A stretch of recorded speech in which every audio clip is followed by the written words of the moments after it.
représentez-vous ce groupe de pêcheurs jetant leurs filets dans le lac de Galilée. C'est leur métier. À l'aube, ils se lèvent très tôt pour, au moyen d'une lanterne, attirer les poissons vers leur barque et jeter les filets et pêcher les poissons.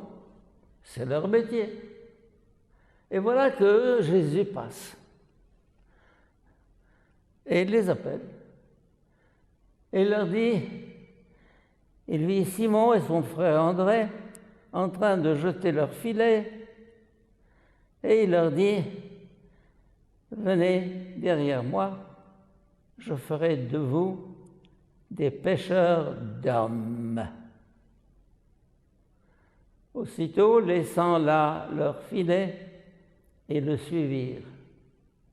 Nous sommes habitués à écouter ça. Bon, ils ont laissé leurs filets, ils l'ont suivi. Mais non, c'est toute leur vie qu'ils ont lâché, qu'ils ont laissé derrière eux. C'est tout un... Ils passent d'un métier qui consiste à pêcher des poissons, à les vendre au marché, à un autre métier qui est pêcher des hommes. Quand le Christ passe dans une vie, il ouvre cette vie à des dimensions nouvelles. Elle change, elle bascule. Je ne sais pas si vous avez vécu ça dans votre vie. Enfin, je ne sais pas, répondez. Moi, je l'ai vécu. Non seulement lorsque j'ai eu la vocation à 16 ou 19 ans, mais tout au long de mon parcours, à des moments clés, des moments charnières, j'ai senti que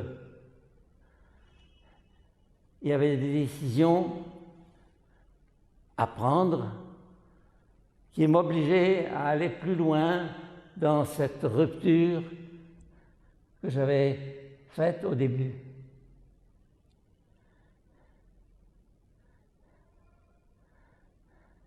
Rupture.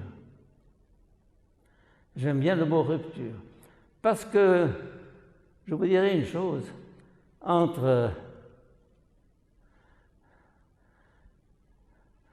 ce monde terre à terre dans lequel la plupart d'entre nous vivent, et c'est très bien, et le royaume de Dieu,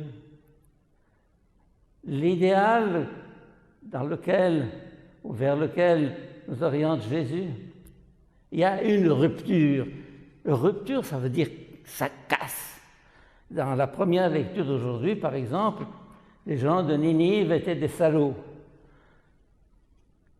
Mais au niveau de la ville entière, la ville la plus corrompue, et Dieu décide de l'exterminer. Et Jonas vient et leur dit non, convertissez-vous, convertissez-vous.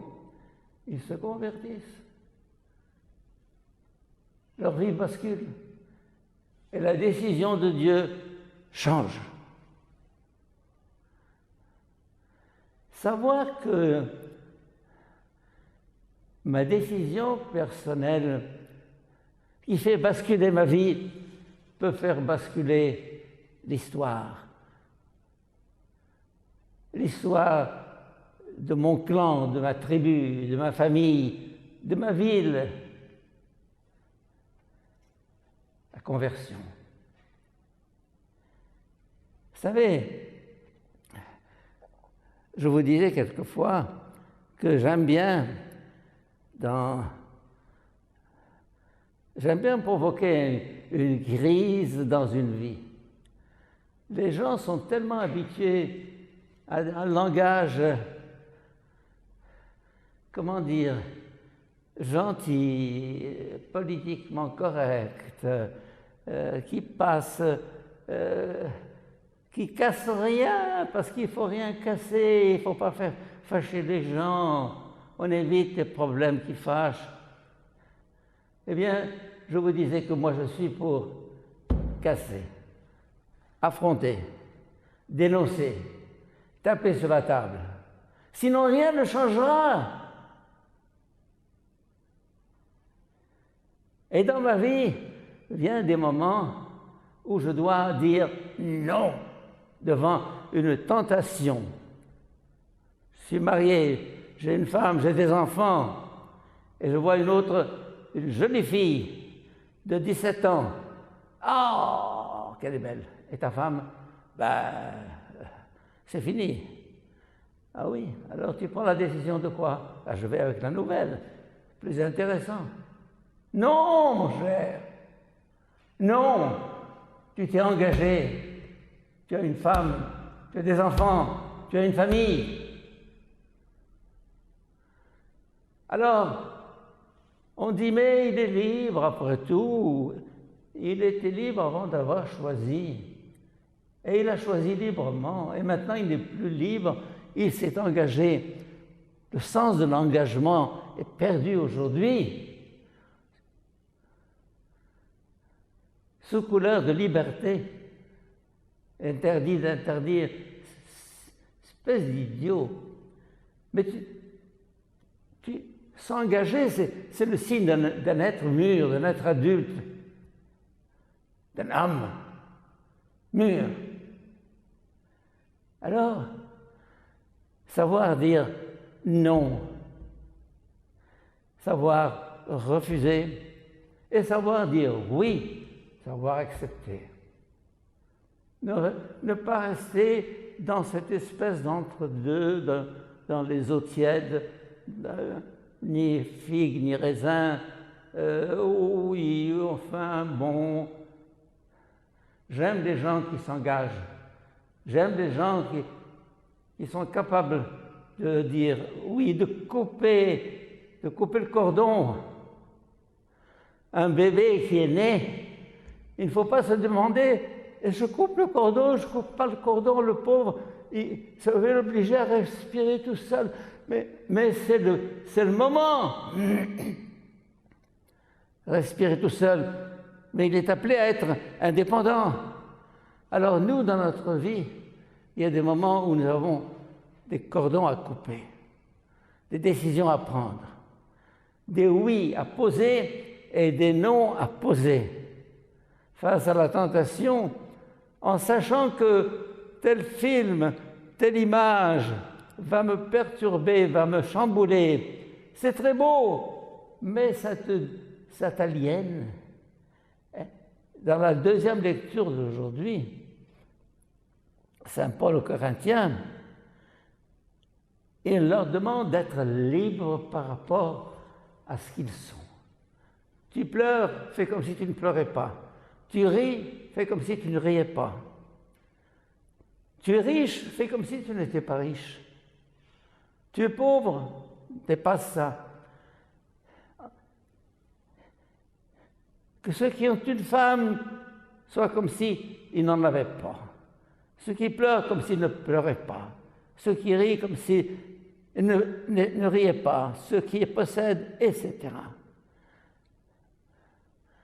Mes chers amis, le Christ ne va pas par 4 chemins. Il te dit, si tu veux être libre, suis-moi et laisse derrière ton ancienne vie. Laisse derrière tes caprices. Laisse derrière tes passions. Viens, je ferai de toi un être libre. Et je ferai de toi un pécheur d'hommes. Puissions-nous aujourd'hui écouter cet appel du Christ qu'il a adressé à Simon et André au bord du lac et qui ont tout le courage de tout laisser, de tout quitter et lâchant tout, ils le suivirent. Et de nouveau encore, avec Jacques et Jean, la même histoire, laissant dans la barque leur père et ses ouvriers, ils le suivirent. Aujourd'hui, mes chers amis, réfléchissons. Sommes-nous enfermés dans notre petite vie, dans notre petit cocon confortable? Avons-nous le courage, quand nous sentons l'appel du large, tout lâcher pour suivre le Christ? C'est tout ou rien. C'est le cordon à couper. Que le Seigneur nous aide à découvrir et à vivre cet acte de liberté. Amen.